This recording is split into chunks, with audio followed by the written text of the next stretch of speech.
Okie dokie, we are on and we are about to do Q&A. And you can see I've got quite a number of things going on here in the shop. I've got my parlor guitar here. I've just attached the bridge. That was exciting. I'm actually doing some work on guitar number 85 over here with the bridge, which I'm not going to talk about right now. But it's all good stuff. Anyway, this is my messy shop. You guys know I'm a messy person. I like to keep a fairly messy shop. I know some guys go for the super clean approach, which I totally respect, but I live in chaos. All right, let me put this back. All that is neither here nor there. Let's do some of your questions. Oh, I do want to mention I do have 5 radial Rosette Makers ready. I have a batch of 5 ready to go. My wife just finished making these radial Rosette Makers. She's been working in the shop here with me. It's been fantastic. And she has made a little batch of radial Rosette Makers. I say a little batch because it's kind of funny, actually. Sometimes I will have about 30 radial Rosette Makers done in a batch. But honestly, other times I'll have like 3 or 4 or just 5 done. And really what that is when we get to the assembly stage, we do everything here. So, except for a couple things that I have CNC'd out. Other than that, we do everything here.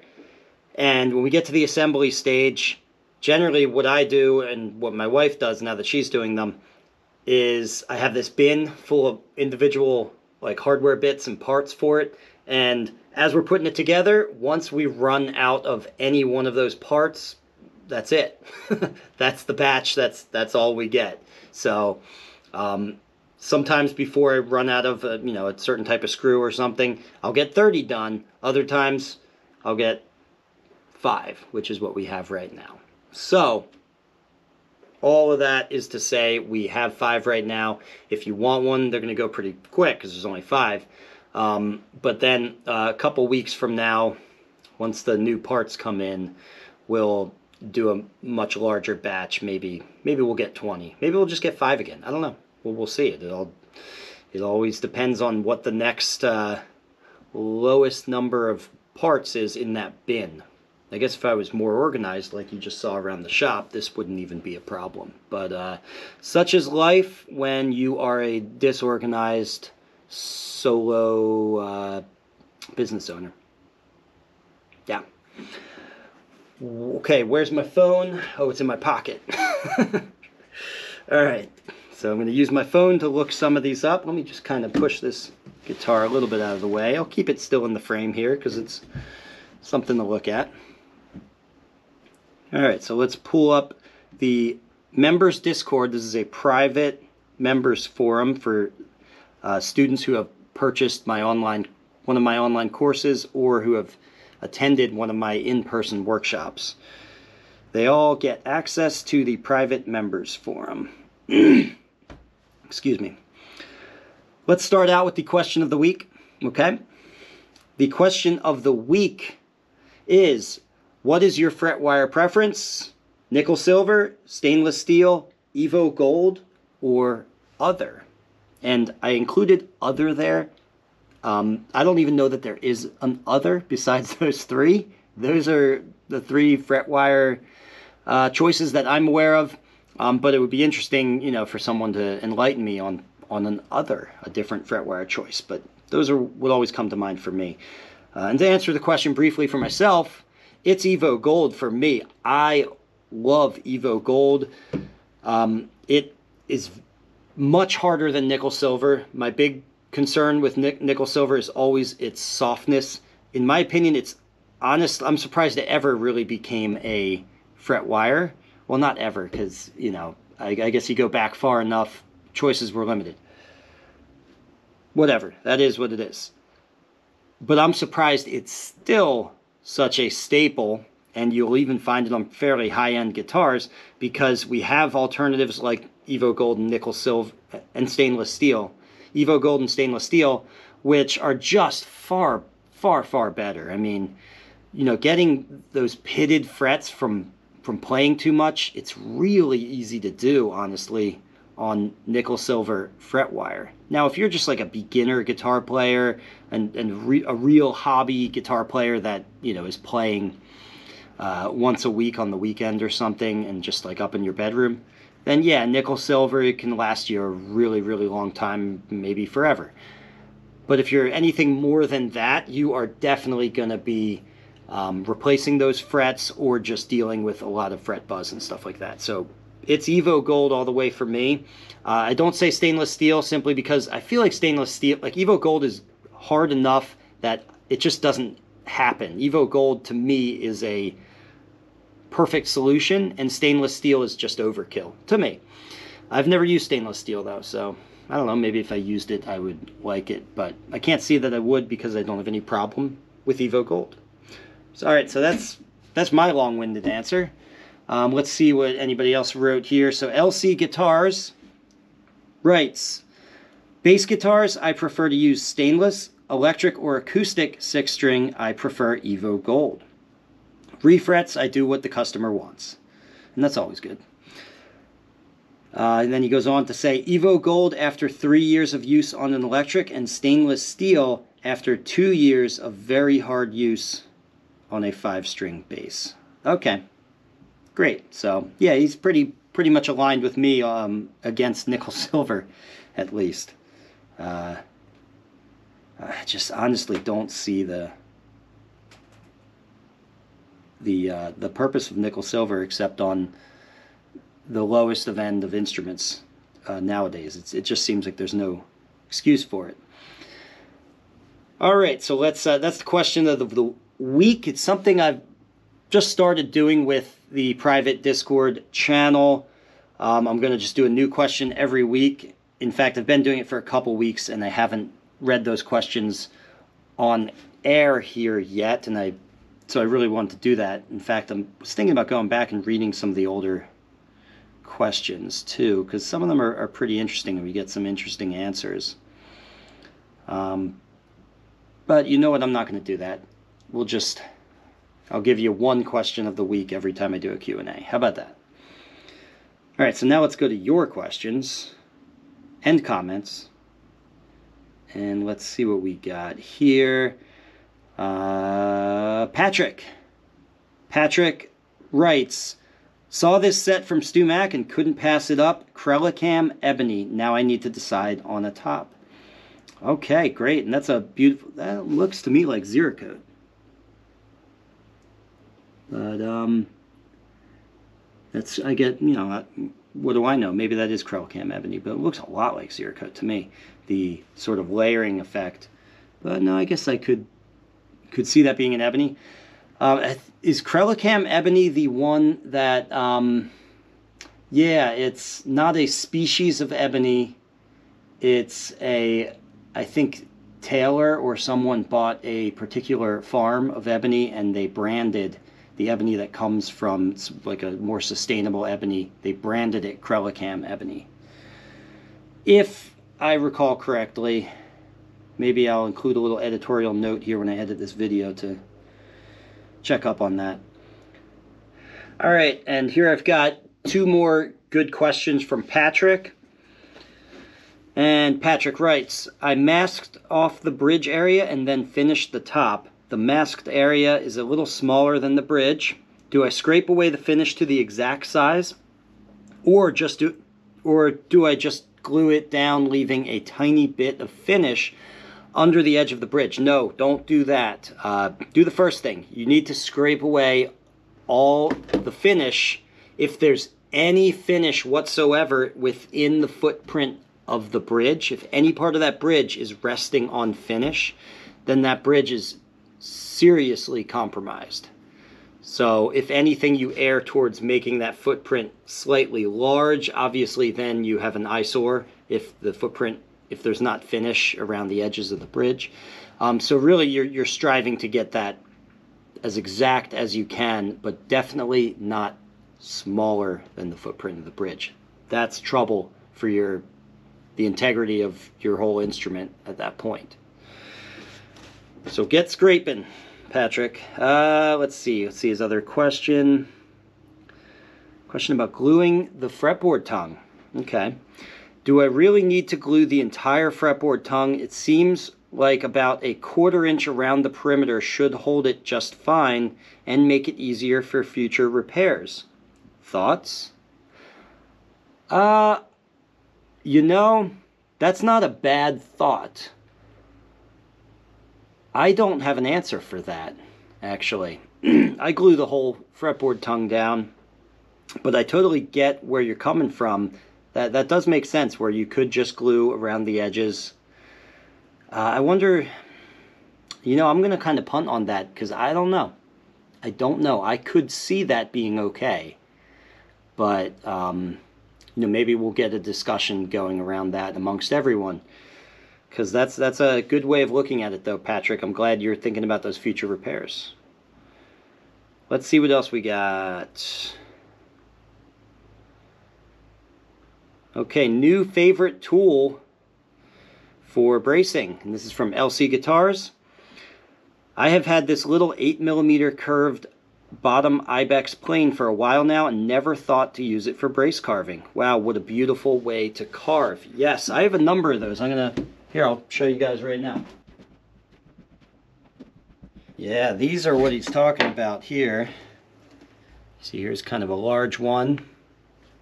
Here's an itty bitty tiny one, which this is my favorite, the really small ones, the smallest ones that they sell.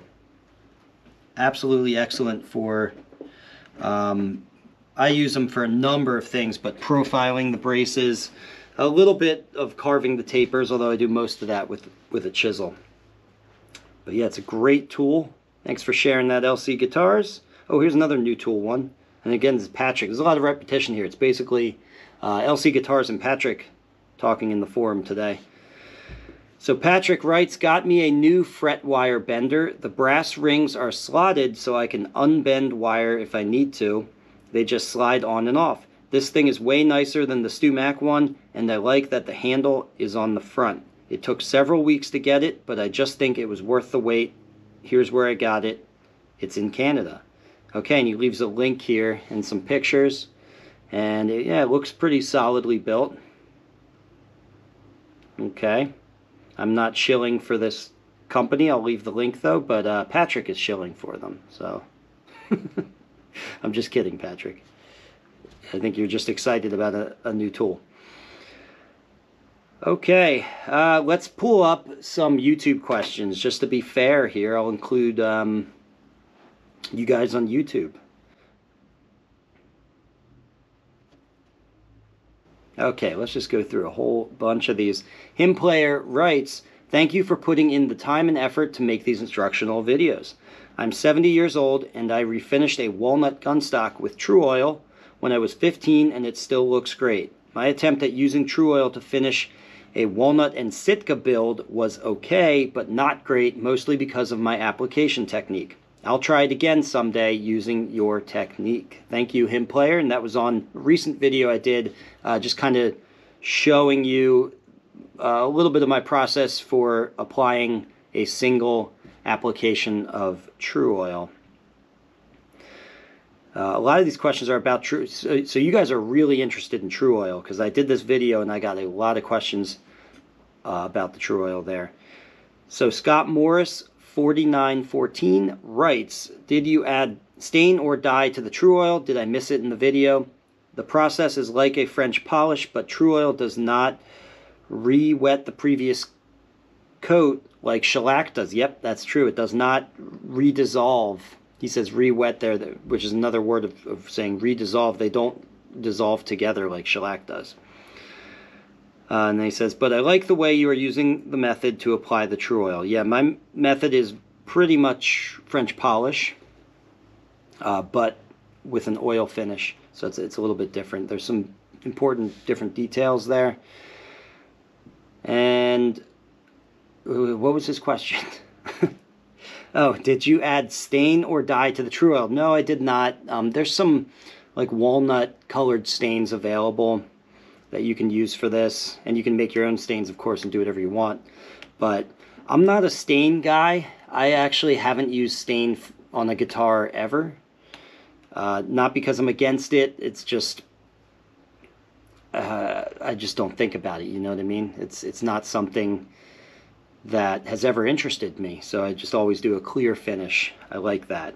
I think a part of it, honestly, is like finish, whatever finish you're doing, whether it's shellac or lacquer or true oil or some other oil varnish, whatever finish it is, it's hard enough to do a good job at it that I just want to focus on the fundamentals, and adding anything extra to it, like stain, is just too much. It's too much complication. I want to keep it simple so I can actually execute it well. But that's me. That's me. Guitar 4C writes, thanks, Eric. How long does the true oil last in the application bottle after thinning? It lasts a really long time if you have a cap on it, of course. If you don't have a cap on it, it goes very quickly. I don't know, but I mean, it'll last, I think, weeks, at least. Basically, and here's the cool thing about it. If it looks good, specific to true oil, if it looks good in the bottle, it's not skinned over, then it's good. You don't have to like second guess it or wonder if it's good like you might with other things that are in jars that go bad. As long as it's not skinning over, you know it's still good stuff. Okay? So the skinning over of the bottle will happen first before the material goes bad, is what I'm saying. Was Yohef 988 writes, I was wondering, is the true oil tough enough for protection? That's a great question, because in a certain sense, no, it's not. Because here's what the true oil does, or any oil. It actually soaks down into the wood. And here, if I pull this guitar over here, although it's got strings dangling from it, but that's all right, just ignore that. You can see this has a true oil finish on it. Okay, here we'll show it on the back here. And the wood of the guitar, this is both a plus and a minus, the wood of the guitar is right here. I can feel it. I really can sense the fact that when I'm holding this in my arms, that I am holding the wood of the guitar. I'm not, my arms aren't wrapped around this protective candy shell, okay? Like you would get with a lacquer or like a polyurethane style finish or something like that. It's kind of cool. It's actually very cool that you have this woody feel to it. I really like it. I also leave the pores unfilled just to further create sort of the impression that you're holding the wood of the guitar. I don't do that all the time, but I do that sometimes. Anyway, to your point, because the finish soaks down, penetrates down, and doesn't build up, that's what evaporative finishes do. They build up, like lacquer and shellac and all of that. It's literally a film on top of the wood. So if you bump it into a table or something like that, you're a little aggressive with it, you accidentally run your fingernail into it, you will chip off the lacquer first before you damage or indent the wood at all. Now with a true oil finish, that's not the case. The wood is right there, so if you run your fingernail into it, you will immediately indent both the true oil and the wood at the same time, because there is no film sitting on top. So that's definitely something to consider if you're considering this type of finish. It makes your instrument more of a delicate thing in a sense. It protects it the same way as lacquer as far as its protection from the environment, so moisture, humidity, and all that. It's protected in that way, which is very, very important. It needs to be. It's just not that protected from dings and stuff like that. Now, the one interesting thing, and actually it took me a while to wrap my head around this, I actually didn't understand it at first, because I was taught that oil finishes don't protect the wood like lacquer finishes, like I just explained to you, but then I was also taught that a lacquer finish damages more easily than an oil finish. And that seemed contradictory till I realized what they're talking about is, you know, if you ever play or own a guitar with an oil finish, you'll realize that the finish doesn't get scratched up or chipped or anything like that from it being handled and over time. Those are all problems, the checking and stuff like that, those are all problems associated with lacquer finishes and not associated with oil finishes. So the finish itself is actually more durable. It's less likely to be damaged. But the guitar underneath, because the finish doesn't build up, the guitar underneath that finish is more likely to get damaged, which is, you know, probably worse, but it is what it is. And that's why there's so many different styles and types of finishes out there, is because there's pros and cons to every way you want to do it. All right, let's read the next question. Walter Ryder writes, "Thank you, Eric. Why so many coats?" Because they're very thin. That's why. So I thin the True Oil out even further than it already is in the bottle. I thin it out by 25%. I used to do 50%, which was really thin, but now I do 25%. And with those hyper thin coats, you get a really good application, because the True Oil is essentially, as long as your technique isn't sloppy, the True Oil is self-leveling because it's so thin. If you goop it on there, it's not going to level out, and you're going to have mounds and just inconsistent areas. Yeah, you could do less coats that way, but the finish won't be even and consistent, and you'll end up having to level it, which is not easy to do on an oil finish, and you'll probably just ruin the finish at that point. So in order to nail the application, which I think finishing is all about, nailing the application and not having to do things like level out mistakes after the fact. It's not very forgiving, finishing, okay? So you never want to look at it as, I'm just going to get this coat on here and then deal with it afterwards. That's usually a losing strategy. So make your coats very thin, and I think it puts you in a better place. Thanks, True Oil Finishing. This is from BMWHP2.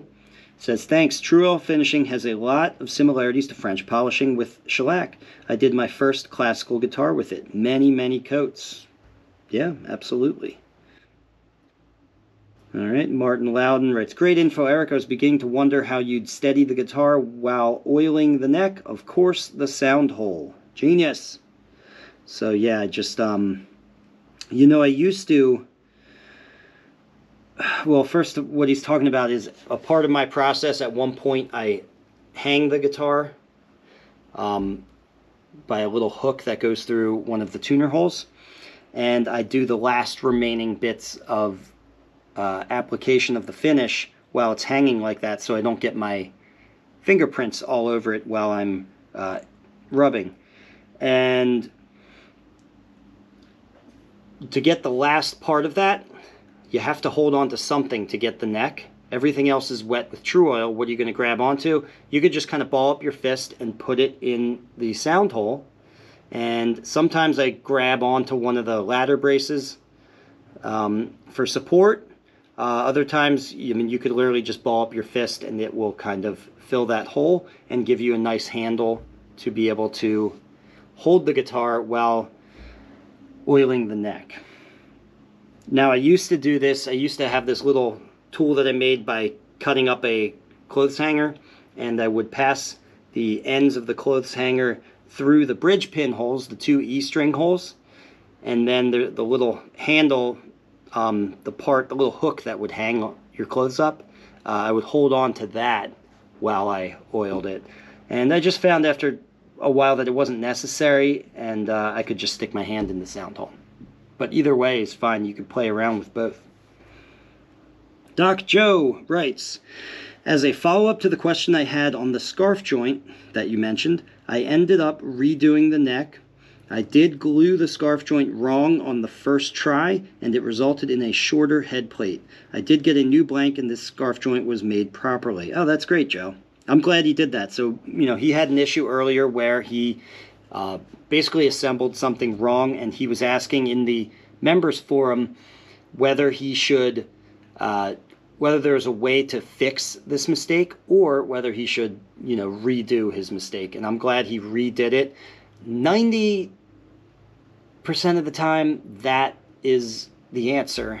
There are definitely cases where you're in so deep in the build and, backing up and starting over is just not a great idea. But again, 90% of the time, it's almost more of a psychological, emotional problem, because it just, I totally get it. It's so hard to start something over. It's the sunken costs fallacy, basically. Like, you've got so much work into this part, and you gotta throw it in the scrap bin, or that's rough, I know.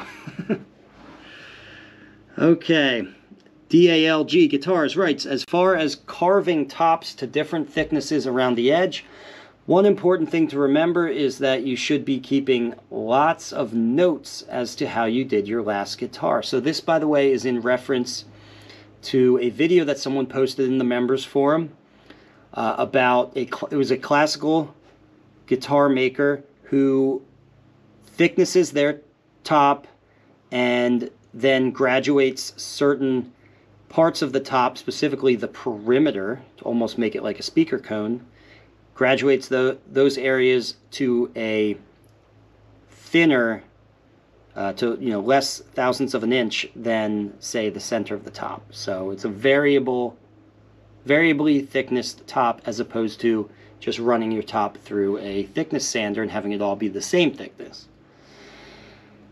So, and I think in answering his question, I had mentioned archtop makers do a different, similar idea, but a completely different sort of context for that. So he writes, as far as carving tops to different thicknesses around the edge, one important thing to remember is that you should be keeping lots of notes as to how you did your last guitar. If you know all the dimensions of the last top you did, then when you make changes to the next top, you can attribute those changes. If you don't take notes, then you are just guessing as to what the differences are. And if it's your first guitar, just complete it. I agree with both of those statements. So yeah, what he's saying is there's kind of no reason to do this if you're not taking deep notes to be able to define what to attribute the changes to. That's always the problem with guitar making, and when you're talking about improving tone, is trying to figure out what changes you made and how they can be attributed when you actually listen to the tonal changes. And but then he also wraps that up by saying, if you're just starting out, just complete the damn thing. Don't get lost into these weeds. There's a million different rabbit holes you can go down to. I even go so far as to say, just don't even worry about the tone. My only caveat to that would be if it's your first guitar and it's also your only guitar. I totally understand if you want to try to chase down, some of these finer tonal improvements. You're probably not going to hit them, if I'm being honest. If you're just copying what other people do, you're just not going to get the same effect that they are. But hey, if you're, I get it. You're building one guitar. It's more about the journey than the destination, and put your all into it and make it count. All about that. However, if you know you're getting into this and you're going to keep building guitars, just get that first one done. Focus on structure. That's number one. Like, it's got to hold up under the forces that are being applied to it. It can't just fold up like a taco and fall apart. The bridge can't. You don't want the bridge to become unglued from issues with that. You don't want your fretboard tongue to be dipping into the soundboard. Just make it structural, okay, in the beginning, and then worry about all that other stuff. Going on with his comment, there will be so many mistakes that something as insignificant as graduated top thickness will be the least of your worries. Again, agree with that. Like the guys over at Driftwood Guitars say about your first guitar, embrace the suck. I think that's like a military saying too, right? Navy or something like that. Just get her done and learn about the process so your next guitar can be much better. Just my 2 cents. Well, that's a good 2 cents. I like that. And yeah, I've never heard the Driftwood Guitars guy say embrace the suck, but I can imagine it. Alright, Jordan Thompson writes, "Hey Eric, I'm in the process of making guitars number 5 and 6 at the same time. I forgot to change the router bit to a smaller size when routing the truss rod channel on the second guitar using Stumac low profile rod, which has a thicker end near the headstock and thinner main channel.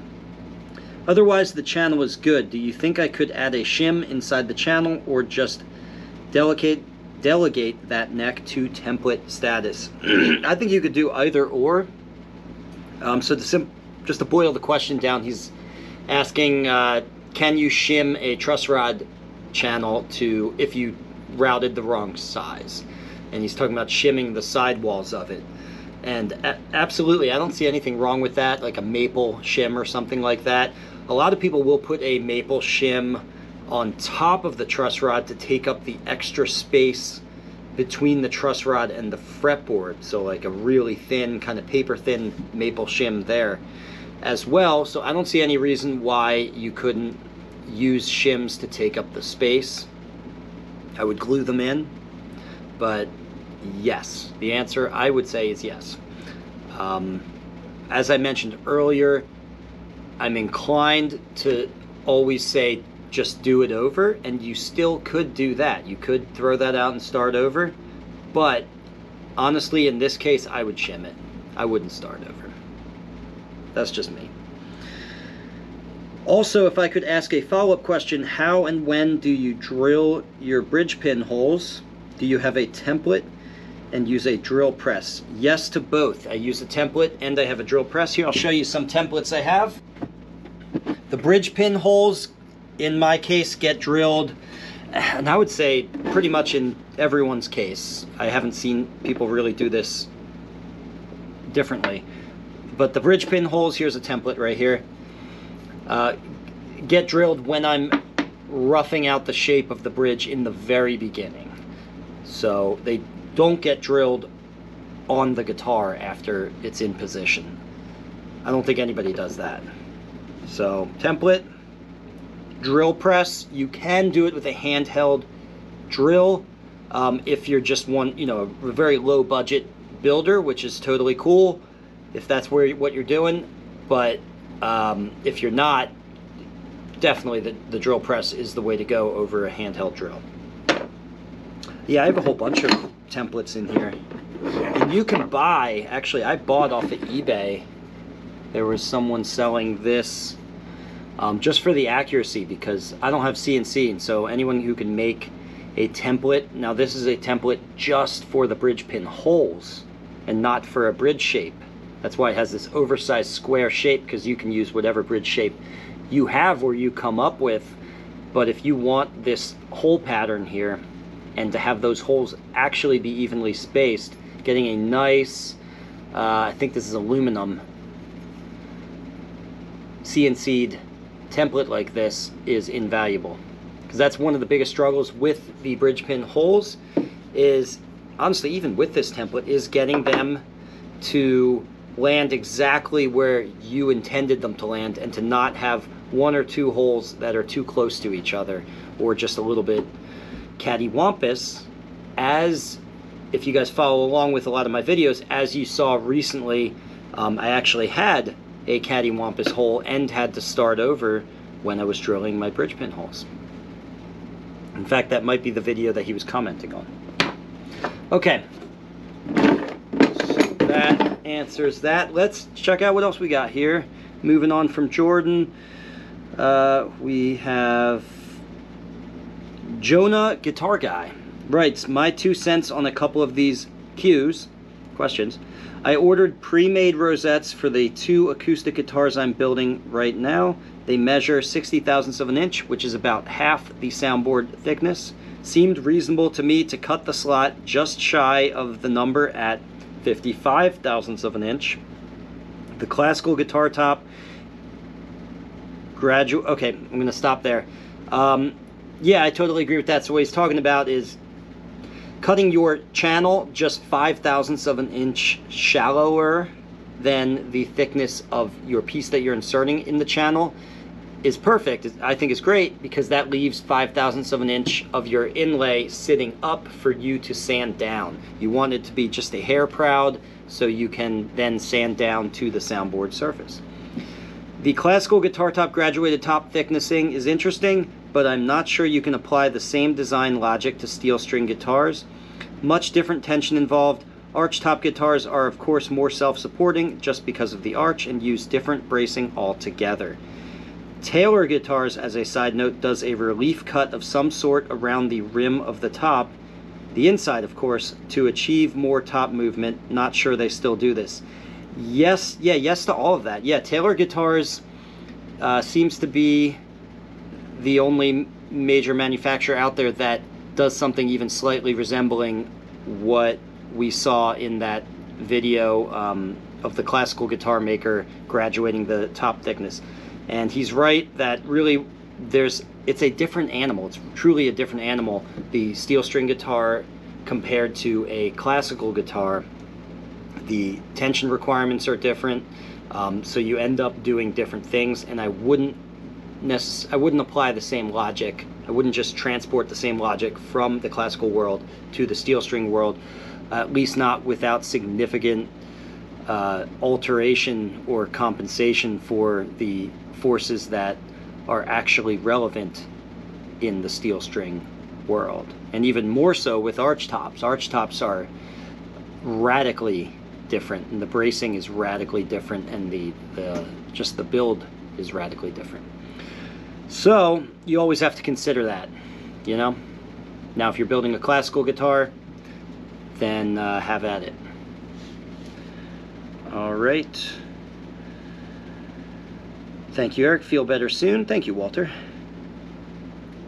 Thanks for the reminder of Van Kuich's excellent videos. Yeah, that was the guy's name, the classical guitar maker.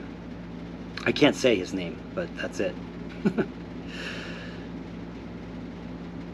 Eric, so this is from Mark Pell. Eric, hard to stay well running a personal business and raising a couple of young children at the same time, right? That's 2 full-time jobs, and there are already not enough hours in the day. Yeah, amen to that. Get some good sleep when you can, and take care of yourself. Thanks for keeping your channel going through it all, and I hope you feel better soon. Well, thank you, Mark Pell. I still feel phlegmy, but my voice is better. I can speak today. Okay, this comment is from Lamar Duffy of Lamar's Guitars. On the router topic, they are certainly fierce beasts, and they're more dangerous when you only use them sporadically.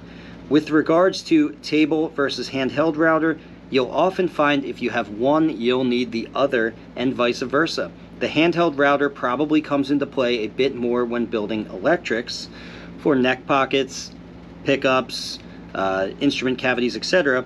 The 2 most important things for safety and precision in your work when using a handheld router is 1, talk yourself through what you're about to do before you do it. Don't just think it, say it out loud. Number 2, get a foot switch, i.e. a dead man switch, to turn it on and off. That's a great idea. I don't have a dead man switch. That's a great idea. Keep both hands and eyes on the router until the bit comes to a complete stop before attempting to remove it. If you have to take one hand off to reach for a power switch, the torque is likely to jerk the router even if you think you're prepared for it. Absolutely, yes. Yeah, your setup needs to be pretty bomber so that you're not, you don't even, it doesn't ever come up even as a consideration to do something like take one of your hands off to, you know, turn off the router or something like that.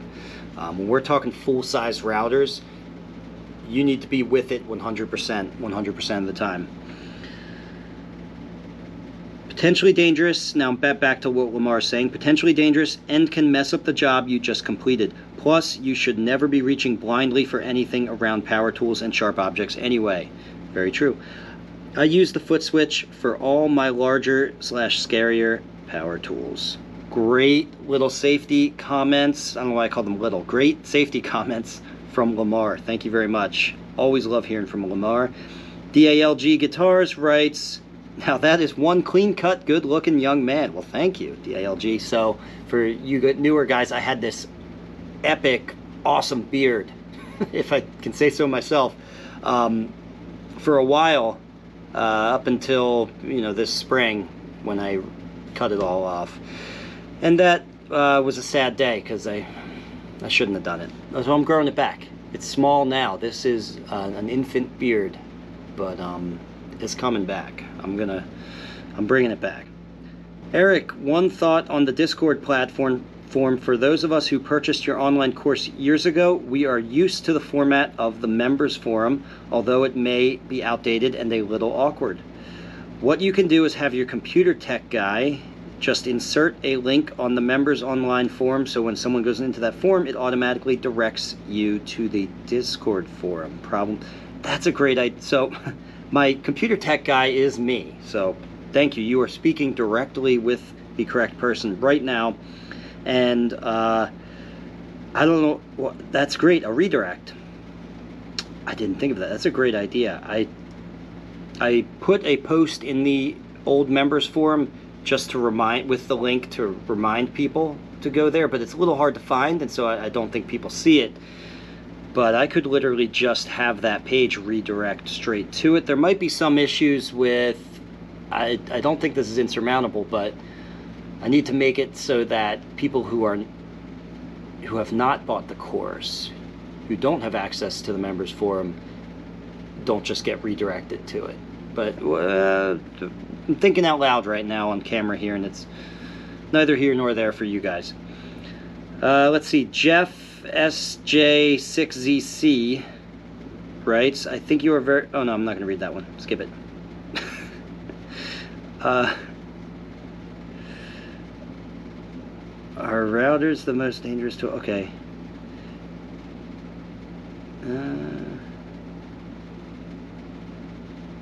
LC Guitars is following up to one of the last Q&As, because I had asked about, he mentioned using a hot glue gun, and I didn't quite understand what he was saying or what it was for. He says, I used a hot glue gun to temporarily glue the template to the sides. The hot glue is very thick, so it will take up the curvature of the side bends. I don't recommend this practice to the beginner.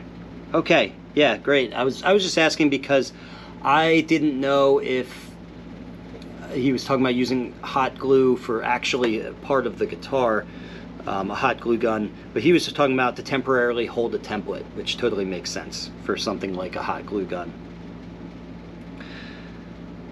Okay. All right. I think that's a good stopping point. Yeah, that's good. We did a lot. I think we did a lot here. I'm not sure how long this Q&A is going to be, but we went through a lot. We covered a lot of ground. I hope you guys got something out of it. I guess I'll just say bye for now. Bye for now. If you learned something here, please give this video a like and subscribe so you can be notified when I release a new DIY guitar making video. And if you want to really learn more, take one of my structured online courses at ericschaferguitars.com or register for a hands-on guitar building workshop here with me in Burnville, Pennsylvania.